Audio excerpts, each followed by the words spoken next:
Chapter 4. Moreover, he made an altar of brass, 20 cubits the length thereof, and 20 cubits the breadth thereof, and 10 cubits the height thereof. Also he made a molten sea of 10 cubits from brim to brim, round in compass, and 5 cubits the height thereof, and a line of 30 cubits did compass it round about. And under it was the similitude of oxen, which did compass it round about, 10 in a cubit, compassing the sea round about. 2 rows of oxen were cast. When it was cast, it stood upon 12 oxen, 3 looking toward the north, and 3 looking toward the west, and 3 looking toward the south, and 3 looking toward the east. And the sea was set above upon them, and all their hinder parts were inward. And the thickness of it was an handbreadth, and the brim of it like the work of the brim of a cup, with flowers of lilies. And it received and held 3,000 baths. He made also 10 lavers, and put 5 on the right hand, and 5 on the left, to wash in them. Such things as they offered for the burnt offering they washed in them, but the sea was for the priests to wash in. And he made 10 candlesticks of gold according to their form, and set them in the temple, 5 on the right hand, and 5 on the left. He made also 10 tables, and placed them in the temple, 5 on the right side, and 5 on the left. And he made 100 basins of gold. Furthermore he made the court of the priests, and the great court, and doors for the court, and overlaid the doors of them with brass.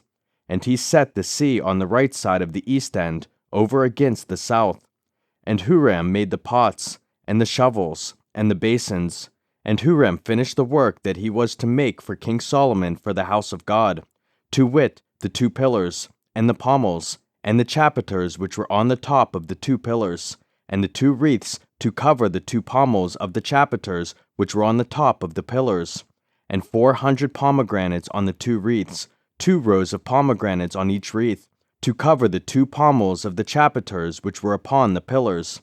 He made also bases, and lavers made he upon the bases, 1 sea, and 12 oxen under it, the pots also, and the shovels, and the flesh hooks, and all their instruments, did Huram his father make to King Solomon for the house of the Lord of bright brass. In the plain of Jordan did the king cast them, in the clay ground between Succoth and Zeradatha.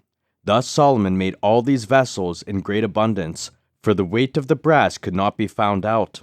And Solomon made all the vessels that were for the house of God, the golden altar also, and the tables whereon the showbread was set.